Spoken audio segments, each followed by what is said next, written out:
हरे राम राम राम हरे हरे, हरे कृष्ण कृष्ण कृष्ण हरे हरे। हरे राम राम राम हरे हरे, हरे कृष्ण कृष्ण कृष्ण हरे हरे। हरे राम राम राम हरे हरे, हरे कृष्ण कृष्ण कृष्ण हरे हरे। हरे राम राम राम हरे हरे, हरे कृष्ण कृष्ण कृष्ण हरे हरे। पुंडलीक वरदे हरि विठ्ठल, श्री गुरु ज्ञानदेव तुकाराम, पंढरीनाथ भगवान की जय। माऊली ज्ञानेश्वर महाराज की जय। जगद्गुरु तुकाराम महाराज की जय।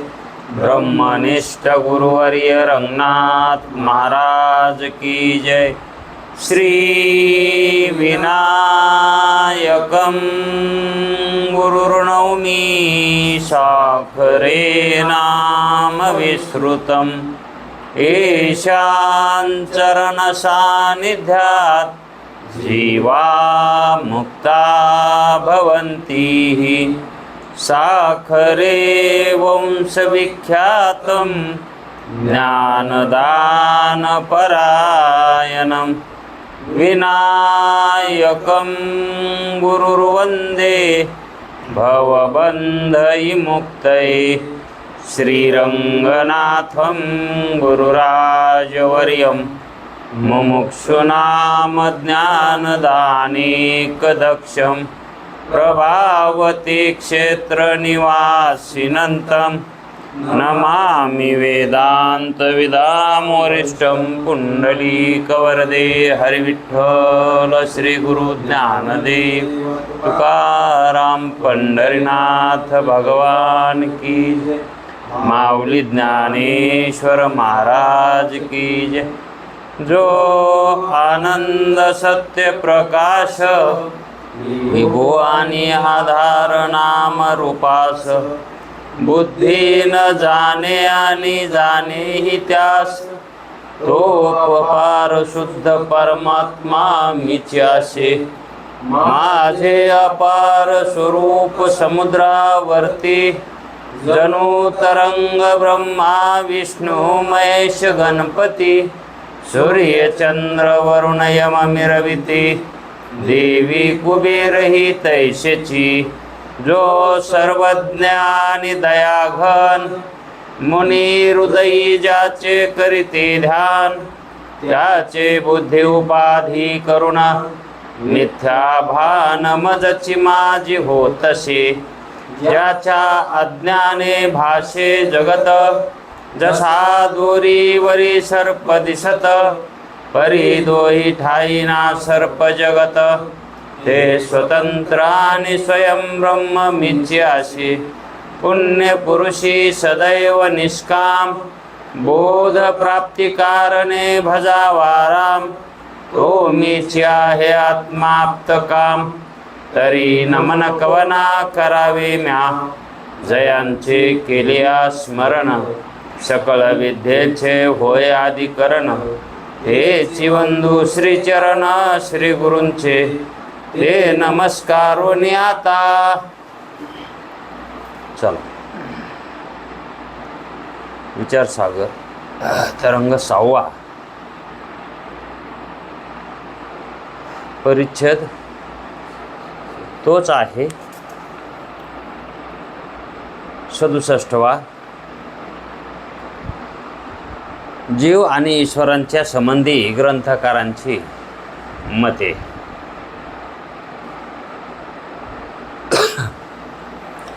या अगोदर आपण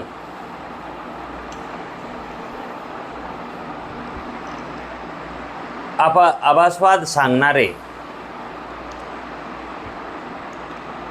आणि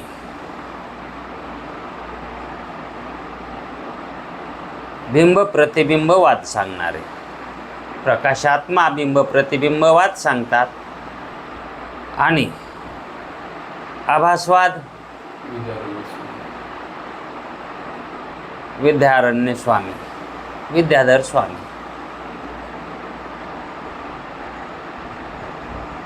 हे दोघंही ग्रंथकार आहेत आणि त्यांनी त्यांच्या कौशल्यानुसार सरणीनुसार हे वाद सांगितलेले आहेत किंवा ते वाद जरी वेदामध्ये असले तरी त्यांनी त्याचा स्वीकार केला. मग आभासवाद सांगणारे अवच्छेदवाद हा योग्य नाही असं म्हणत नाही, तोही योग्यच आहे.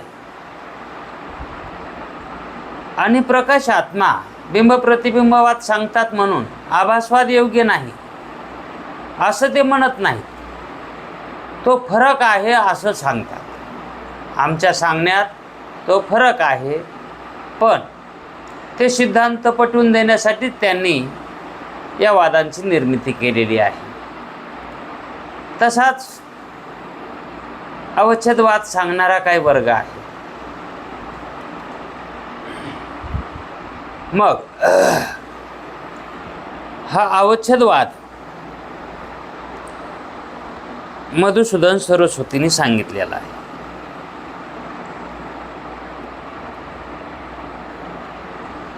अवच्छेदवादाचा, आभासवादाचा आणि बिंब प्रतिबिंबवादाचा हे 3 वाद आहेत. मग जशी आभासवादामध्ये आणि बिंब प्रतिबिंबवादामध्ये तुलना करून बघितली, फरक करून बघितला, म्हणजेच प्रकाशात्मांनी आभासवादाशी तुलना करून सांगितला की हा बिंब प्रतिबिंबवाद आभासवादाप्रमाणे नाही, हे का नाही. म्हणजे तुलना कुणाशी केली त्यांनी? आभासवादासंग, आभासवादात तुलना केली. बिंब प्रतिबिंबवादाची आभासवादाबरोबर तुलना करून दाखविली. तशीच आता अवच्छेदवादाचीही तुलना आभासवादाबरोबरच करतात. यावरून असं कळतं, ज्या अर्थी बिंब प्रतिबिंबवाद म्हणजे प्रकाशात्मा, मधुसूदन सरस्वती हे जे तुलना करायलेत ते आभासवादाबरोबरच करायलेत, हे का नाही. म्हणजे तुलना करण्याजोगा आभासवाद आहे. मग अनेक ग्रंथकारांचं मत आभासवाद हा कसा आहे, सोपाही आहे आणि समजण्यासाठी योग्य. आद्य शंकराचार्यांनी सुद्धा आभासवादामध्ये जास्त प्रतिपादन केलेलं आहे. आता आद्य शंकराचार्यांनी ते आभासवाद त्याचा जास्त उपयोग घेतला आहे सांगण्यामध्ये. आता त्यांनी अवच्छेदवाद सांगितलाच नाही असं नाही, त्यांनी बिंब प्रतिबिंबवाद सांगितलाच नाही असं नाही, किंवा त्याला वाईट म्हणलंय असंही म्हणलं नाही. पण त्यांना आवडला कोणता वाद? आवडला कोणता. तसा आपल्याला कोणता जो आवडत असेल तो घ्यायचा आणि ब्रह्माशी ऐक्य करायचं.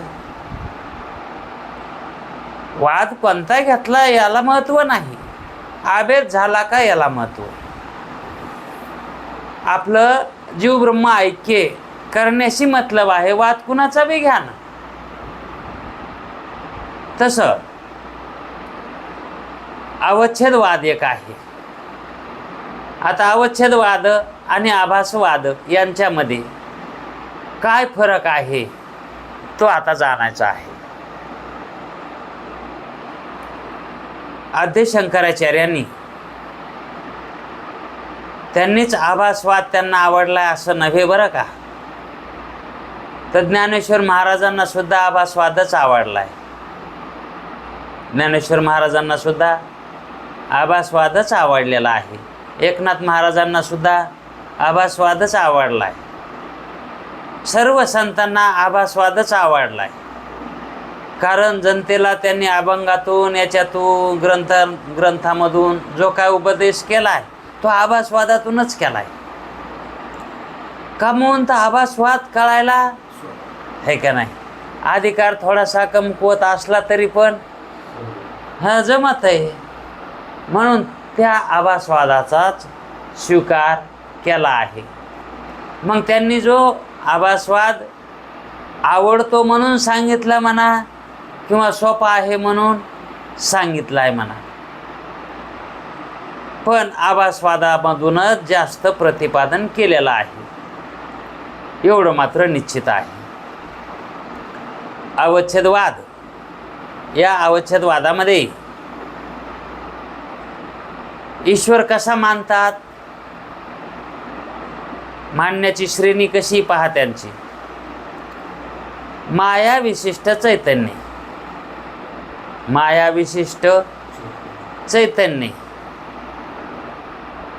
ईश्वर, त्याला काय म्हणायचं, माया विशिष्ट चैतन्याला ईश्वर म्हणायचं. ते आभास म्हणत नाही, मायामध्ये आभास मानित नाही, विशिष्ट चैतन्य. आता त्या विशिष्ट चैतन्याला जर आभास म्हणलं असतं तर काय झालं असतं, त्या आभासालाच विशिष्ट चैतन्य मानायचं, पण तसं नाही म्हणले. ते विशिष्ट चैतन्य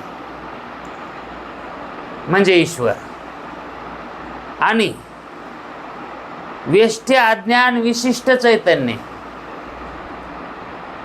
वेष्टी अज्ञान किंवा वेष्टी अविद्या यानं जे युक्त आहे त्याला विशिष्ट चैतन्य म्हणायचं. म्हणजे वेष्टी अज्ञान विशिष्ट चैतन्य जीव असे म्हणतात. वेष्टी अज्ञान आणि माया विशिष्ट.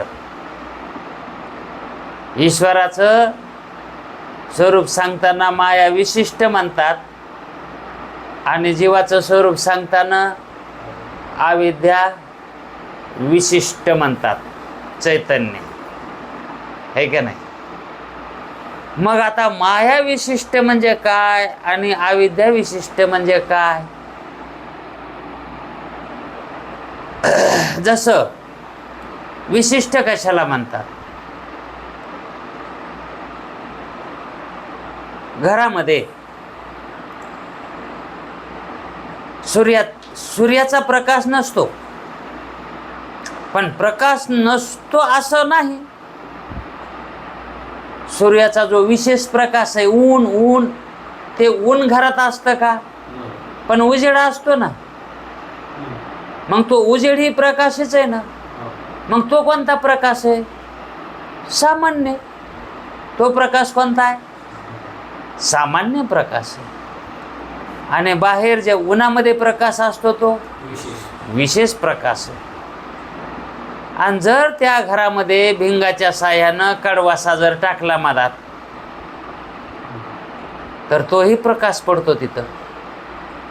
मग कोण्या प्रकाशावर पडतो तो, है का नाही. सामान्य प्रकाशावर तो विशेष प्रकाश पडतो.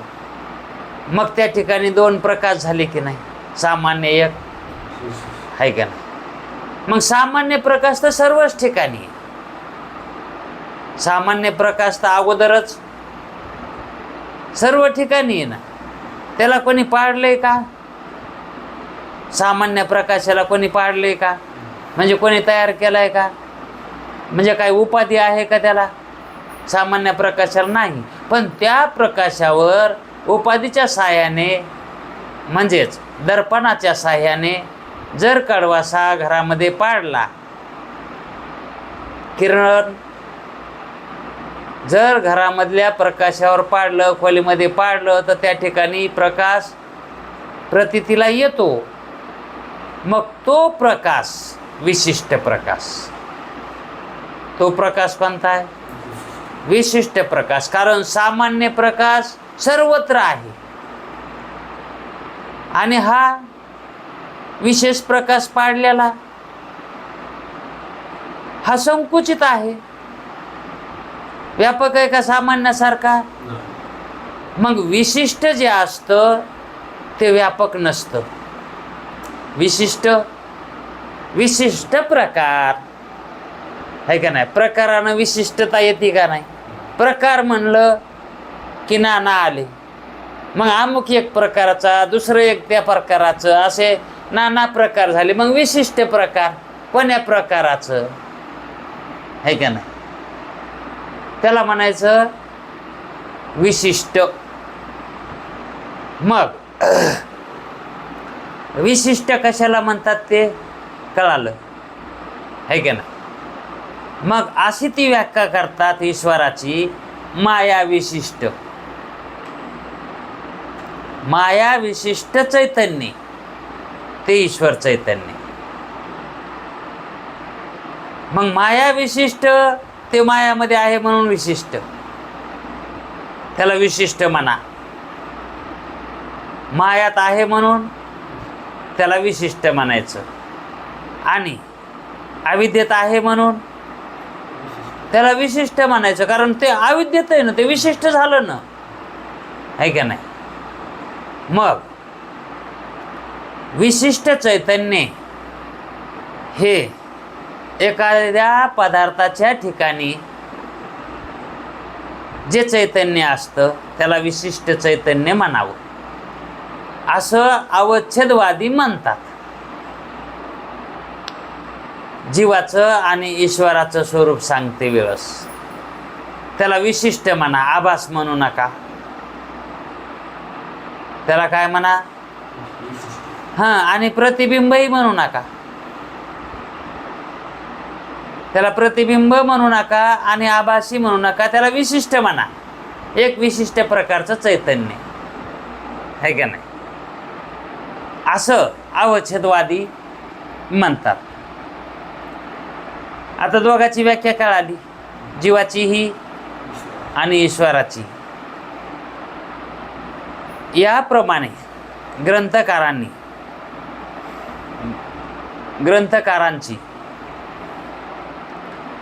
जीव आणि ईश्वर स्वरूपाविषयी मते भिन्न जरी असली,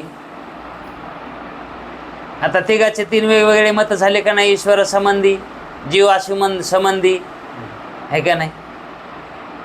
मग आता हे ग्रंथकार आहेत ना, मग या ग्रंथकारांची जीव आणि ईश्वराबद्दल मते भिन्न जरी असली तरी सर्व ग्रंथकारांची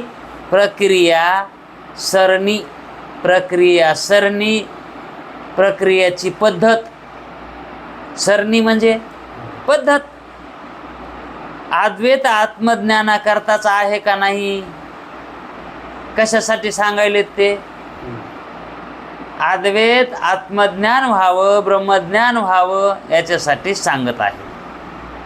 म्हणून ज्या प्रक्रियेने जिज्ञासूला आत्मबोध होईल तीच प्रक्रिया त्याने उत्तम समजावी. आणि तो समजितोच, त्याला ज्या प्रक्रियेनं आत्मबोध झाला ती प्रक्रिया तो श्रेष्ठ समजिनारच. मग ज्याला बिंब प्रतिबिंब वादातून जर आत्मज्ञान झालं, आत्मा कळाला, तर त्याला वाटतंय खूप चांगला आहे प्रतिबिंबवाद, आहे का नाही. आणि एखाद्याला तो समजत नाही, आहे का नाही, म्हणून त्याला वाईट समजावं का. आपली मजल तिथपर्यंत जाय ना म्हणायचं, आहे का नाही. मग बिंब प्रतिबिंबवाद हा काही अधिकारी हा वापरतात, काही अवच्छेदवाद वापरतात आणि काही आभासवाद वापरतात. पण आभासवादानं ज्याला आकलन झालं आहे, अद्वैत ब्रह्मज्ञान आभासवादानं जर झाला असेल, तर त्यालाही ब्रह्मचैतन्याचीच प्राप्ती आहे. आणि बिंब प्रतिबिंबवादातून जर कळाला असेल अद्वैतवाद, तर त्यालाही ब्रह्मचैतन्याचीच प्राप्ती होणार आहे. आणि अवच्छेदवादातून कळालं तरीही सर्वांना फल एकच आहे, मग ज्याला ज्या वादानं आत्मज्ञान झालंय, अद्वैत प्राप्ती झाली, त्यानं तो आवडला असं म्हणावं, आहे का नाही? किंवा उत्तम आहे असं म्हणावं. तसे तर उत्तम सगळेच आहेत का नाही? सगळेच चांगले आहेत ना. मग असं कोणाला नाव बोटं ठेवायसारखे हे वादन आहे. हे एकाचड एक आहेत, एकाचड एक आहेत. मग मंद मुमुक्ष करता आभासवादाची प्रक्रिया चांगली आहे. आणि वाक्यवृत्ती आणि उपदेश शास्त्री या ग्रंथात, वाक्यवृत्ती नावाचा एक ग्रंथ आहे आणि उपदेश शास्त्री हा एक ग्रंथ आहे. आणि हे ग्रंथ प्रख्यात आहेत. हे ग्रंथ कसे आहेत? वेदांतामध्ये प्रख्यात ग्रंथ आहेत, नावाजलेले ग्रंथ आहेत. आणि त्या ग्रंथामध्ये भाष्यकारांनी त्या ग्रंथामध्ये तीच प्रक्रिया वापरली. कोणती? आभासवादाची. वाक्यवृत्तीमध्ये आणि उपदेश शास्त्रीमध्ये या ग्रंथामध्ये, म्हणजे प्रख्यात ग्रंथामध्ये आभासवादच सांगितला आहे. त्यांनी तीच प्रक्रिया वापरली. म्हणून सर्वसामान्य दृष्टीने आभासवादच मुख्य आहे. विचार करून बघितलं तर सर्वसामान्य आभासवाद बरा आहे. तिच्यात आभास याकरता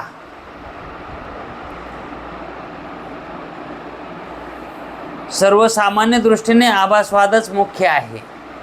याकरता माया,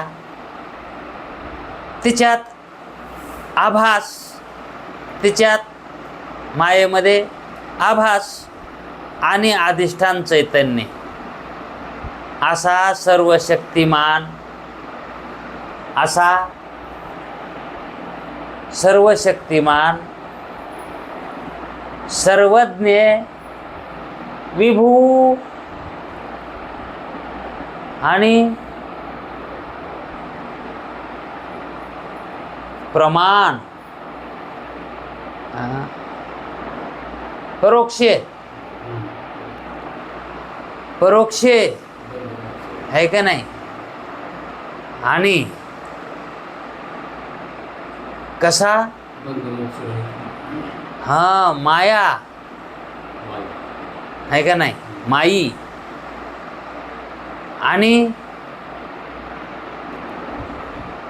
त्याचे 8 लक्षणं सांगितले होते, आहे का नाही? माई आणि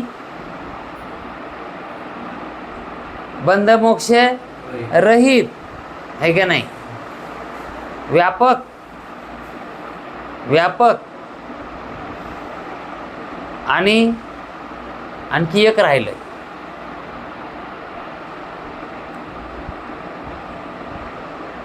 सामर्थ्यवान, आहे का नाही? असा तो ईश्वर. त्याचं स्वरूप कसं सांगायले तर माया, मायामध्ये चैतन्याचं प्रतिबिंब म्हणजे आभास, त्याला आभास म्हणतात. अशानं तो काय झाला? ईश्वर झाला, म्हणजे आभासवादाच्या व्याख्यानं. मग सर्वज्ञतादी आणि सर्वशक्तिमान असा जो ईश्वर, तो तत्पदवाच्य आहे. आता चाललेला विषय पहिला, तत्पदवाच्य आणि त्वमपदवाच्य. मग ईश्वर हा तत्पदवाच्य आहे आणि तत्पद व्याख्याची, तत्पद स्वरूपाची व्याख्या आता नीट लक्षात ठेवायची. तत्पद स्वरूपाची म्हणजे ईश्वराची, मायामध्ये चैतन्याचं आभास पडलेला, आभास याला काय म्हणायचं, ईश्वर, ही त्या व्यापक सर्वशक्तिमान चैतन्याची व्याख्या झाली. आणि तो कसा आहे, तत्पद लक्ष्य आहे. आणि अविद्या, आता जीवाचं स्वरूप सांगायचं. अविद्या कशी, वेष्टी रूपानं अविद्या, म्हणजे वेष्टी अज्ञान किंवा अविद्या. अगोदर अज्ञान म्हणले ना, आता अविद्या शब्द वापरायले. अगोदर अज्ञान म्हणले ना, वेष्टी अज्ञान, आता वेष्टी अविद्या म्हणायले. तर म्हणजेच ते अज्ञान आणि अविद्येमध्ये भेद जाणत नाही, भेद करत नाहीत, हे की नाही. मग त्या अविद्येमध्ये, वेष्टी अविद्यामध्ये, आता वेष्टी अविद्या का म्हणायले ते,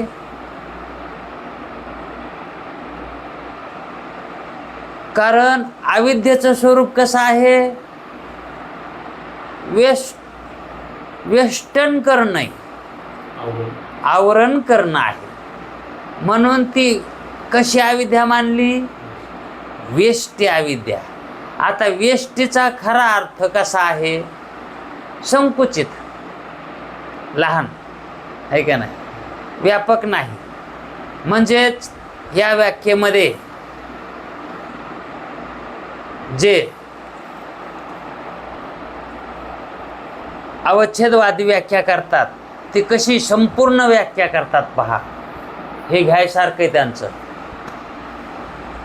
आपण अविद्या आणि अविद्येमध्ये पडलेलं आभास चैतन्याचा, त्याला आपण काय म्हणतो, जीव. मग तुम्ही अविद्या म्हणालात, ती कशी अविद्या आहे, समष्टी का वेष्टी आहे, व्यापक आहे का संकुचित आहे, असा पुन्हा प्रश्न निघेल का नाही.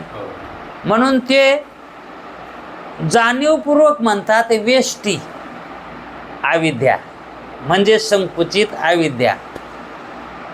आता त्या ठिकाणी त्यांना ते वेष्टी हे पद का घालावं लागायले तिथं, कारण त्या अविद्येपेक्षा व्यापक माया आहे. कारण ईश्वरामध्ये त्या ठिकाणी माया हा शब्द आला आहे का नाही. म्हणून या ठिकाणी अविद्येला ते वेष्टी अविद्या म्हणतात. आणि त्या अविद्येमध्ये आभास, त्या अविद्येमध्ये आभास आणि अधिष्ठान चैतन्य. म्हणजेच तो आभास कसा मानतात, चैतन्यासहित मानतात, चैतन्याला सोडून नाही, है का नाही. कारण घरामध्ये आपण आरशाच्या साह्यानं पाडलेला जो विशेष प्रकाश आहे ना, तो आभास, तो काय आहे, आभासाच आहे ना. प्रत्यक्ष प्रकाश आहे का तो, परावर्तित किरण आहेत, त्याला काय म्हणायचं, आभास म्हणायचं. आणि मग तो आभास कशात आहे, त्या सामान्यावर आहे का नाही. म्हणून अधिष्ठान चैतन्य सहित आभास म्हणायचा. त्या ठिकाणी, त्या आभासाच्या ठिकाणी सुद्धा सामान्य मानावं लागेल ना, कारण सामान्य निवृत्त होत नाही. कशानं, त्या विशेषानं. मग त्या सामान्यासहित विशेष, है का नाही. कारण चैतन्यासहितच साभास अंतकरण जे मानतात आभासवादीही, ते चैतन्यासहितच मानतात ना. तसं अधिष्ठान चैतन्य, आभास आणि वेष्टी अविद्या हे तीन मिळून जीव चैतन्य, जीव म्हणायचं त्याला. हे जीवाची व्याख्या झाला असा. आणि मग तो जीव कसा आहे, अल्पशक्तीवान आहे. का म्हणून त्याची उपाधी कशी सांगितली, वेष्टी अज्ञान सांगितलंय किंवा वेष्टी अविद्या सांगितली आहे. म्हणून त्याच्या ठिकाणी अल्पज्ञातादी, अल्पशक्तिवान असे लक्षणं जातात जीवाच्या ठिकाणी. तो कोण्या पदाचा वाच्य होईल मग, त्वम पद वाच्य असा जीव होईल. आणि ईश्वर तत्पद वाच्य होईल, है का नाही. मग जीव कोण्या पदाचा वाच्य आहे आणि ईश्वर कोण्या पदाचा वाच्य आहे, असा परीक्षेला प्रश्न आला तर काय उत्तर द्यावं लागेल. परीक्षा नाही म्हणून ते धकायले. जीव आणि ईश्वर हे यांचे वाच्य स्वरूप लक्षण भिन्न भिन्न आहेत. एक तत्पद वाच्य आहे आणि एक त्वमपद वाच्य आहे. मग जीव कोणत्या पदाचा वाच्य आहे, असं त्याचं उत्तर आहे. ते त्वमपद जीव वाच्य आहे आणि ईश्वर तत्पद वाच्य आहे. त्या दोघांची एकता, त्वमपदाची आणि तत्पदाची एकता तत्वमसी या वाक्याने सांगितलेली आहे. कोण्या वाक्याने सांगितली एकता, आणि हे वाक्य कुणाचं आहे, तत्वमसी. हे वाक्य कोणाचं आहे, कोणी सांगितलं हे वाक्य, हे पद कुणाचं आहे, हे महावाक्य कुणाचं आहे, वेदाचं आहे. हे वेदामध्ये महावाक्य सांगितले तत्वमसी, ते तू आहेस. मग आता ते तू आहेस हे कळण्यासाठी त्या पदाची आपणाला लक्षणा करावी लागेल. कारण तत्वमसी या शब्दाचा अर्थ कुठं कळायला आहे. हा, तत्वमसी तत्वमसी म्हणजे काय. हा, आज वर्षी घातलेल्या 12 म्हशी. तत्वमसी म्हणजे काय. म्हणून जर पदाचा अर्थ अनुभवाशी जुळत नसेल तर लक्षणा करावी लागते, आणि जर जुळत असेल तर है का नाही. मग तत्वमसी या वाक्याचा अर्थ काहीच कळत नाही. मग ह्याच पदाचा काय करावा लागतो, छेद करायचा. तत् बाजूला काढायचं आणि त्वम बाजूला काढायचं. मग त्वम कोण आहे आणि तत् कोण आहे. तत् ईश्वर आहे आणि त्वम जीव आहे. मग तत्पद कोण्या, त्याचं वाच्य स्वरूप काय आहे, है का नाही. म्हणजे तत्पद आणि त्वमपद यांचं लक्ष काय आहे, तर एक तत् लक्ष आहे, एकाचं त्वम लक्ष आहे, है का नाही. म्हणून जीवाचं हे त्वम आहे आणि ईश्वराचं तत् आहे. मग या तत्वमसी या महावाक्यामध्ये सांगितलेली दोघांची एकता या वाक्यानं सांगितलेली आहे. आता एक वाक्यता सांगितली म्हणजे काय सांगितली, दोघांची एकता सांगितली म्हणजे दोघंही एकरूपच आहेत, एकच आहेत हे सांगितलंय. तत्वमसी म्हणजे अशी म्हणजे आहेस, ते तू आहेस असं सांगितलं, त्याचा अर्थ तसा होतो. पण तो अर्थ नाही कळायला तर काय करायचं, जे तत् आहे ना, जे ते आहे ना, ते तूच आहेस असा त्याचा अर्थ करायचा असतो. पण असा अर्थ कसा करता येईल, मग तत् बाजूला काढावं लागतं आणि तोम बाजूला काढावं लागतं, आहे का नाही. मग तत्पद लक्ष आणि तोमपद लक्ष हे स्वरूप कोणाकोणाचे, तर तत्पद लक्ष हे ईश्वराचं स्वरूप आहे आणि तोमपद लक्ष जीवाचं स्वरूप आहे. पण त्या पदांचे वाच्यार्थ घेऊन एकता होणे शक्य नाही. आता वाच्यार्थ जर काढले आपण तर त्याचा अर्थ लागतो का वाच्यार्थानं, है का नाही. म्हणून तत्पदाच्या वाच्यार्थातील एक भाग म्हणजे तत्पदाच्या वाच्यार्थातील एक भाग म्हणजे आभासासहित माया. आभासासहित माया म्हणजे मायेत पडलेला आभास. आभास ही आणि माया ही आणि पण ते दोन्ही कसे आहेत? एका ठिकाणी आहेत. कारण आभासातच मायातच आभास पडलेला आहे ना. म्हणून आभासासहित माया आणि मायाकृत कार्य, मायाकृत सर्व शक्ती सर्वज्ञतादी धर्म. आता मायेमध्ये जर आभास पडलेला आहे तो कोणाचा आहे? ब्रह्मचैतन्याचा आहे का नाही? पण आता माया आणि त्या मायेमध्ये असलेला आभास तो कोण झाला? ईश्वर झाला. मग त्या ठिकाणी सर्व शक्तिमान सर्वज्ञता हे धर्म आले का नाही त्याच्या ठिकाणी? मग याच्यातला या तत्पदाच्या ठिकाणी झालेला जो वाच्यार्थ आहे त्या वाच्यार्थामधलं काय काढायचं? माया सहित आभास जो आहे का तो वेगळा काढायचा. आणि त्याच्या योगानं आलेली जी काही सर्वज्ञता सर्व शक्तिमानता हे जे धर्म आले होते ना ते धर्म म्हणजे ते धर्म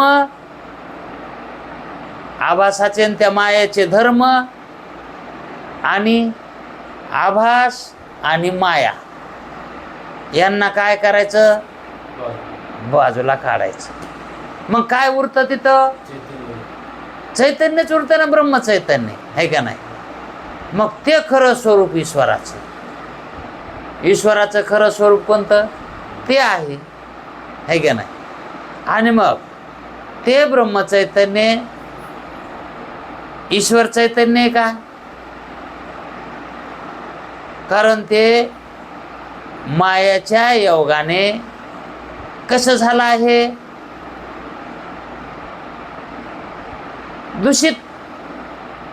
दूषितच म्हणावं लागेल ना.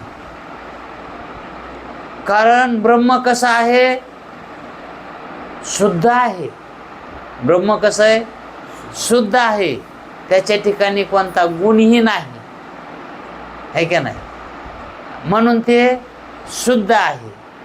आणि इथं मायेमध्ये जे ब्रह्मचैतन्याचा आभास आहे त्याच्यामध्ये शुद्धता आहे. पण ती माया कशी आहे? माया त्रिगुणांनी युक्त आहे ना. मायामध्ये सत्वगुण आहे का नाही? आणि काही अंशानं तमोगुण रजोगुण ही आहेतच. म्हणून त्या ठिकाणी चैतन्य कसं झालं? अशुद्धच झालं ना. मग त्याच्या ठिकाणी जे धर्म आहेत यांचा त्याग करून त्या धर्माचा मायाचा आणि आभासाचा त्याग करून चैतन्य भागाच्या ठिकाणी तत्पदाची भागत्याग लक्षणा करावी. म्हणजे त्याच्यातलं काही घ्यायचं आणि काही त्याग करायचं. मग तत्पदाच्या वाच्यार्थातील एक भाग म्हणजे आभासासहित माया आणि मायाकृत सर्व शक्ती सर्वज्ञतादी धर्म यांचा त्याग करून. म्हणजे कशा कशाचा त्याग करायचा म्हणाले? ते आभासासहित मायाचा आणि धर्माचा त्याग करायचा. आणि जे काही शिल्लक राहतं का, शेष राहतं का, त्याला काय म्हणायचं? ब्रह्म म्हणायचं आहे का नाही? म्हणून अशी त्या ठिकाणी भागत्याग लक्षणा करून ईश्वराचं खरं स्वरूप जाणता येतंय. चैतन्य भागाच्या ठिकाणी तत्पदाची भागत्याग लक्षणा करावी. भागत्याग लक्षणा कोठे व्हायली? मग ती ब्रह्माच्या ठिकाणी व्हायली. भागत्याग लक्षणा कुठे व्हायली? भागत्याग लक्षणानं काय सापडायले? ब्रह्मचैतन्य सापडायले. त्याचप्रमाणे तोमपदाच्या वाच्यार्थातील आभासासहित अविद्यांश. कारण त्या अविद्येमध्ये आभास आहेच आणि तोही आभास कोणाचा आहे? ब्रह्मचैतन्याचाच आहे. म्हणून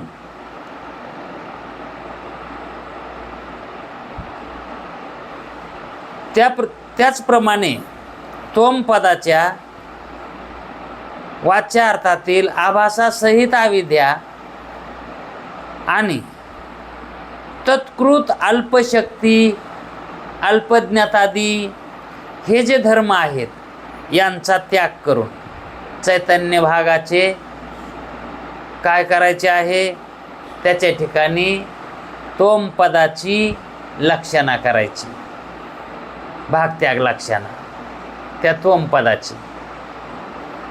मग याप्रमाणे भागत्याग लक्षणा केली असता काय होईल, जीव आणि ईश्वर स्वरूपातील लक्ष्य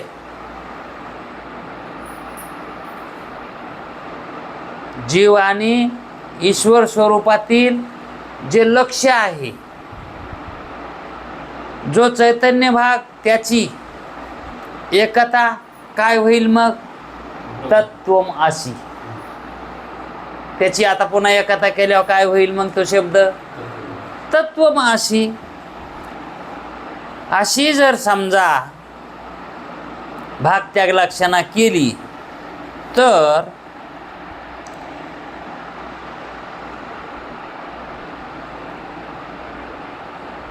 जीवेश्वराच्या स्वरूपातील लक्ष जो चैतन्य भाग त्याची एकता तत्त्वमसि महावाक्य प्रतिपादन करते. महावाक्य प्रतिपादन काय करते, या जीवाची आणि ईश्वराच्या स्वरूपाची त्या लक्ष्य चैतन्याची एकरूपता सांगते, प्रतिपादन करते. कोण, तत्त्वमसि महावाक्यामध्ये श्रुती वेद हे सांगतो. काय सांगतो, जीव आणि ईश्वर हे एकरूपच आहेत, यांच्यामध्ये भेद नाही, हे तत्त्वमसि महावाक्यानं श्रुती सांगते. त्याचप्रमाणे हे जसं सांगितलंय तत्त्वमसि महावाक्याचा अर्थ, तसाच अथर्वनिकांचे म्हणजे अथर्व वेदावर काय भाष्य झालेले आहे ज्यांनी केले त्यांनी सुद्धा महावाक्य सांगितले आहेत. त्या वेदातले सुद्धा प्रत्येक वेदाचे महावाक्य वेगवेगळे आहेत. मग अथर्वनिकामध्ये काय सांगितलंय, अयम आत्मा ब्रह्म, अयम आत्मा ब्रह्म. आता याचा अर्थ काय होतो, हा तुझा आत्मा आहे. अयम आत्मा ब्रह्म, हा तुझा आत्मा आहे. अयम आत्मा ब्रह्म, हा तुझा आत्मा आहे, असं कोणी सांगितलंय, अथर्वनिकामध्ये, अथर्व वेदामध्ये. त्याचा हा घोषमंत्र आहे. मग यात आत्मा शब्दाचा वाच्यार्थ काय होईल, लक्ष्यार्थ नाही. आत्मा या शब्दाचा वाच्यार्थ काय होईल, जीव होईल, है का नाही. वाच्यार्थ जीव होईल आणि जीवाचा लक्ष्यार्थ आत्मा होईल, लक्ष्यार्थ, है का नाही. वाच्यार्थ खाली येत असतो आणि लक्ष्यार्थ वरी जात असतो. मग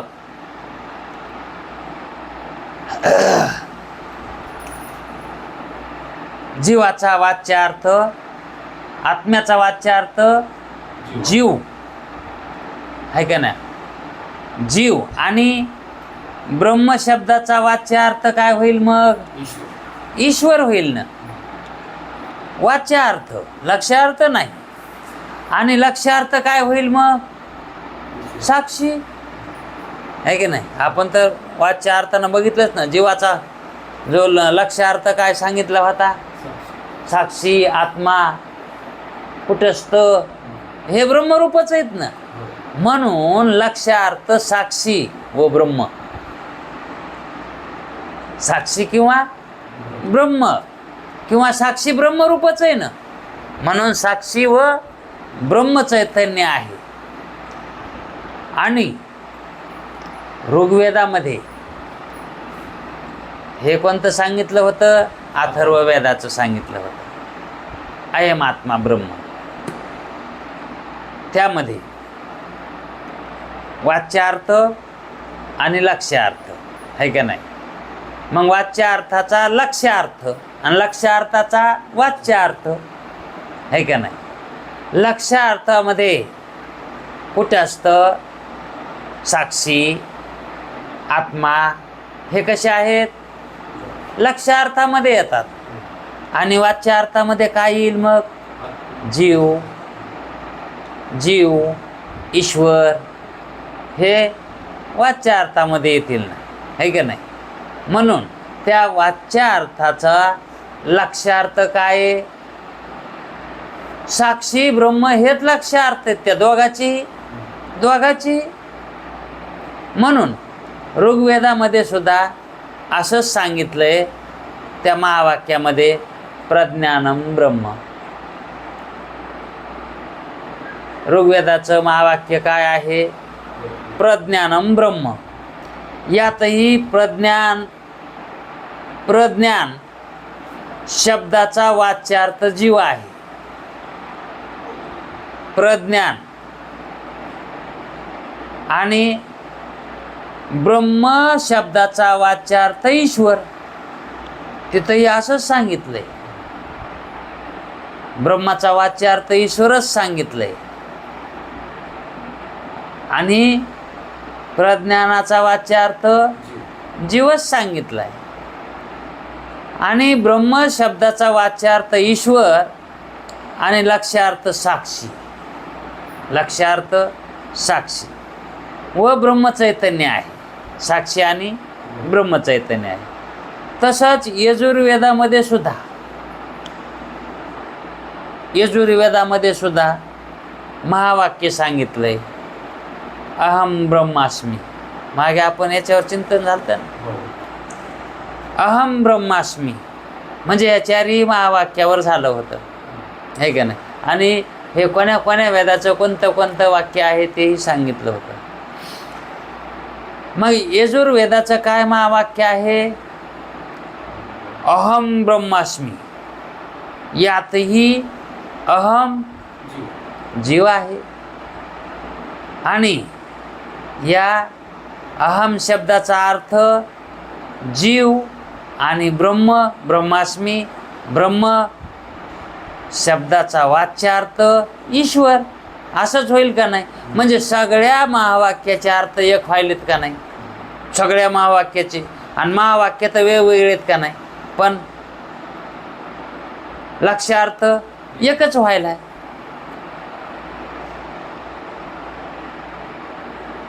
आणि लक्ष्यार्थ याचा काय होईल? ब्रह्मचैतन्य होईल, आहे का नाही. ब्रह्म शब्दाचा वाच्यार्थ ईश्वर आहे आणि लक्ष्यार्थ ब्रह्मचैतन्य होईल. जशी महावाक्यात भागत्याग लक्षणं आहे, आता ही भागत्याग लक्षणानंच व्हायले का नाही.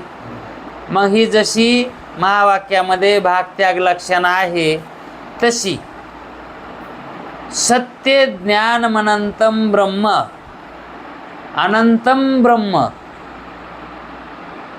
सत्य ज्ञान अनंतम. हे काय? उपमहावाक्य म्हणलं तरी चालतंय. इत्यादी वाक्यातही सत्य, अनंतम आणि ब्रह्म, आता 3 शब्द आले का नाही याच्यात बी? सत्य, अनंत आणि ब्रह्म. आता ब्रह्म तर व्यापक आहेच, है का नाही. आणि अनंत ते व्यापक, अनंत म्हणल्या. आणि सत्य जे अनंत असतं ते सत्य असतं. मग इत्यादी वाक्यातही सत्य, ज्ञान, अनंत इत्यादी पदेही भागत्याग लक्षणेनेच शुद्ध ब्रह्माशी ऐक्य करतात, बोधन करतात. शुद्ध ब्रह्माचंच काय करतात? बोधन करतात. शक्तिवृत्तीने बोधन करत नाहीत. हे शक्तिवृत्तीने करतात का बोधन?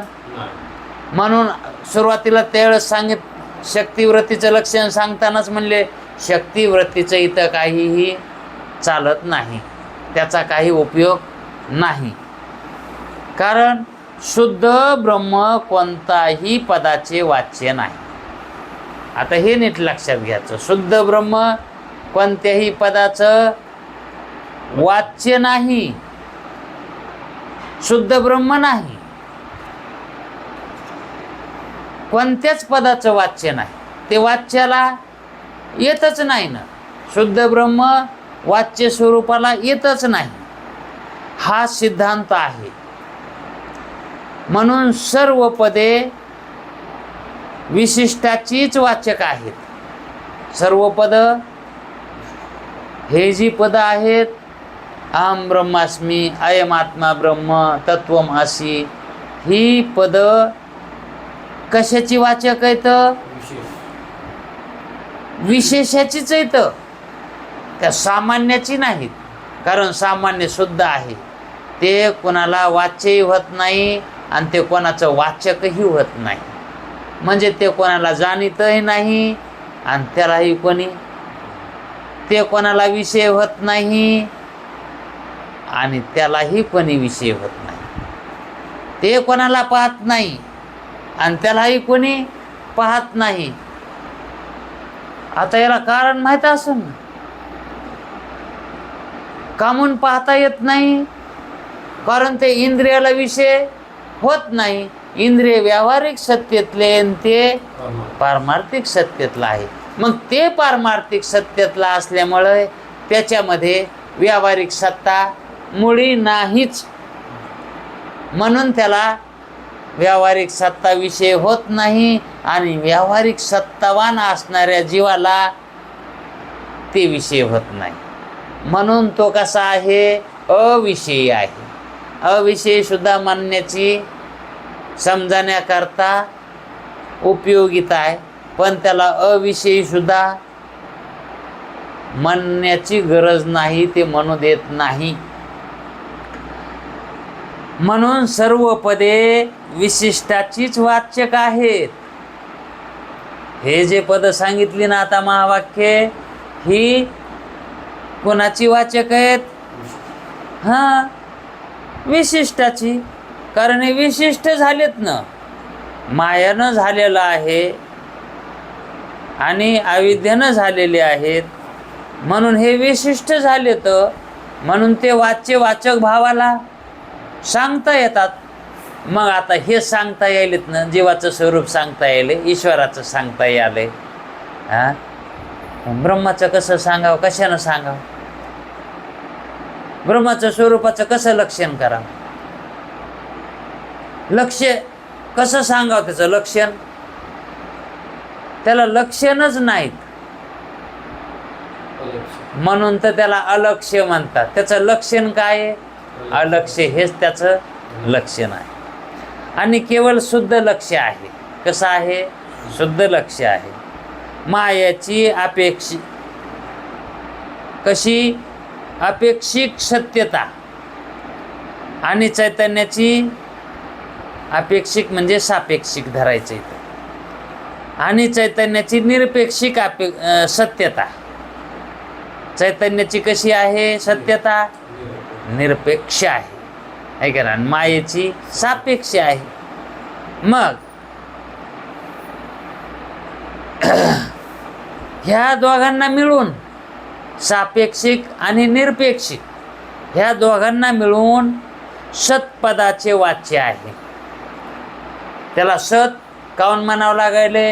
हे दोघाला मिळून आहेत म्हणून त्याला सत म्हणता यालंय. आणि त्याच्यातली माया जर वगळली त्याला सत सुद्धा म्हणता येत नाही. आणि निरपेक्षिक सत्य लक्ष्य आहे त्याचं. कसं लक्ष्य आहे त्याचं? सापेक्षिक आहे का? मग सापेक्षिक कवर जवळ मायाचा संघ आहे तवर ते सापेक्ष आहे, पण त्याचं खरं लक्ष काय आहे? निरपेक्ष लक्ष आहे का नाही? म्हणून बुद्धिवृत्ती रूप ज्ञान. आता इकडं पहा, ज्ञान कसं आहे?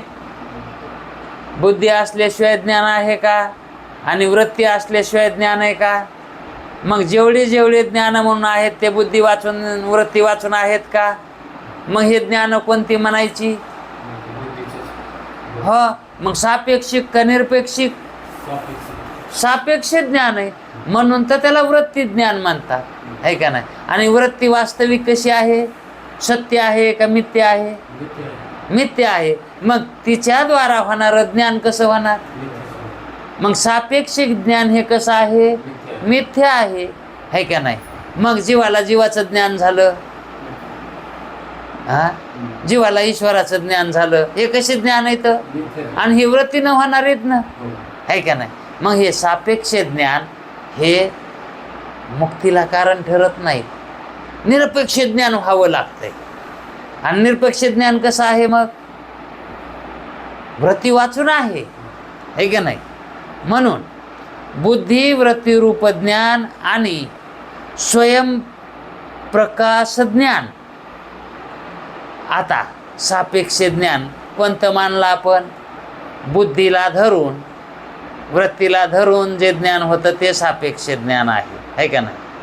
आता त्यांना सोडून जे ज्ञान होतंय बुद्धिरहित आणि वृत्तीरहित,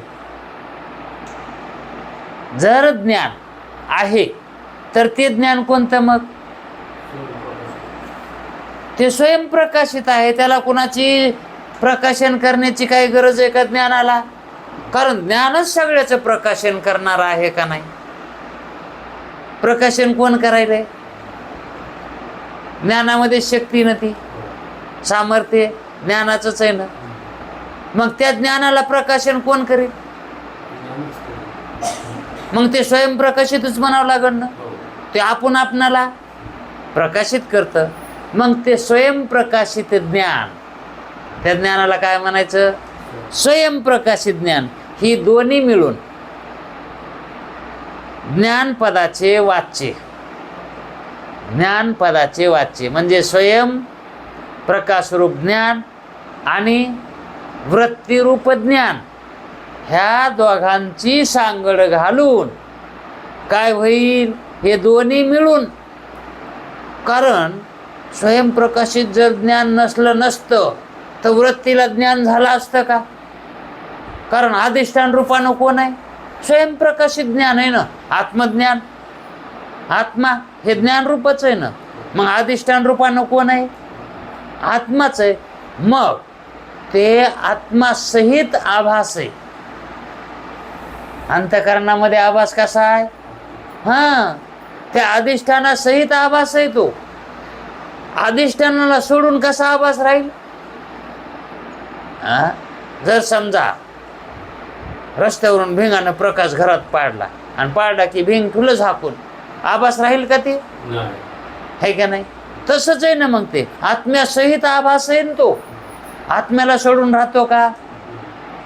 म्हणून ते काय म्हणतात? स्वयंप्रकाशित ज्ञान आणि वृत्ती ज्ञान या दोघांना मिळून ज्ञानपदाचे वाच्य आहे. ज्ञान जे आपण म्हणतो ना, वाच्य ज्ञानपद ज्ञान, ते त्याला धरूनच होतं. आणि जर वृत्तीला जर सोडलं, इंद्रियाला सोडलं, अंतःकरणाला सोडलं तर तिथं ते स्वयंप्रकाशित ज्ञान तशाला तसं राहतं. ते स्वयंप्रकाशित असतं. त्याला कोणी प्रकाशित करत नाही आणि तेही कोणाला प्रकाशित करत नाही. कारण ते स्वतःचंच प्रकाशन स्वतःच ते करतो. कारण त्याला प्रकाशन करण्यासाठी दुसरा पदार्थच नाही. ते तिथं ब्रह्म कसा आहे? सर्वव्यापक आहे आणि ज्ञानरूप आहे का नाही? आणि त्याच्या वाचून दुसरा पदार्थच नाही. मग ते कोणाचं प्रकाशन करेल? म्हणून तो स्वयंप्रकाशितच आहे, तशाला तसंच. आता जर समजा पेढा जिभेवर ठेवला, साखर जिभेवर ठेवली, तर साखर कशी, पेढा कसा आहे, त्या जिभीनं चव घेऊन प्रमाता जे विशेष चैतन्य आहे ते त्या ठिकाणी काय करतं, वृत्तीद्वारा त्याचं प्रकाशन करतं की साखर गोड आहे, पेढा गोड आहे. पण तो गोड पदार्थ सोडून त्या जिभेला, त्या प्रमात्याला प्रकाशन करता येईल का? ते घातल्याशिवाय, ते जिभेवर घातल्याशिवाय मग त्याला सोडून प्रकाशन करताच येत नाही. यायला वृत्तीला, अंतःकरणाला प्रकाशनच करता येत नाही. तसं विशेष ज्ञान ज्यावेळेस प्रकाशन करायचं आहे, विशेष ज्ञान उद्भूत होतं, ते स्वयंप्रकाशित ज्ञान असल्याशिवाय कसं होईल? तो पेढा आहे ना, स्वयंप्रकाशित ज्ञान पेढ्याच्या ठिकाणी धरायचं आहे का नाही? मग ते असल्याशिवाय विशेष ज्ञान त्याचंच विशेष होत आहे ना, त्या सामान्याचंच काय होत आहे, विशेष होत आहे. म्हणून ज्ञानपदाचे वाच्य काय आहे? ज्ञान. ज्ञान जे म्हणतो ना आपण, ते वृत्तीला धरून नाही, अंतःकरणाला धरून ज्ञान आहे ते. आणि केवळ स्वयंप्रकाश जे ज्ञान आहे ना, ते लक्ष्य आहे, ते लक्ष्यरूप आहे. ते कसं आहे? ते लक्ष्य अंशात आहे, ते लक्ष्य अंशात आहे. 2च ओळी राहिल्यात. अनुकूल विषय संबंधजन्य, अनुकूल विषय संबंधजन्य, सुखकार सात्विक. अनुकूल वस्तू प्राप्त झाली की सुख होतंय, आणि सुखकार झालेली सात्विक वृत्ती. कारण सुख कशात होतंय? आहे का ना, म्हणजे याच्यातच सत्वगुणातच. आणि सुखकार जी सात्विक अंतःकरणाची वृत्ती आहे ना, सुखकार होती, ती अनुकूल विषय प्राप्त झाल्यामुळं सुख होतंय ना, ती वृत्ती. आणि परमप्रेमास्पद सुखरूप, सुख स्वरूप, सुख स्वरूप. आता ते सुख आणि सुख स्वरूप ही दोन्ही मिळून आनंदता, आनंद पदाचे वाच्य आहे. मग आनंद कशाला म्हणायचा? आनंद तर ते म्हणतात त्या सुख स्वरूप अधिक, सुख स्वरूप अधिक पद स्वरूप, पद स्वरूप आणि सुख स्वरूप, या दोघांना मिळून आनंदता आहे. आनंदाची वाच्यता होते त्यावेळेस. आणि वृत्तीभाग टाकून, जर वृत्तीभाग टाकला तर स्वरूप सुखभाग लक्ष्य आहे. मग त्या ठिकाणी स्वरूप सुख हे लक्ष्य आहे.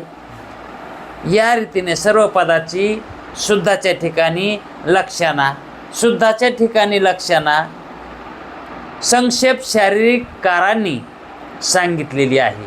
हेही ग्रंथकारच आहेत, संक्षेप शारीरिक कार.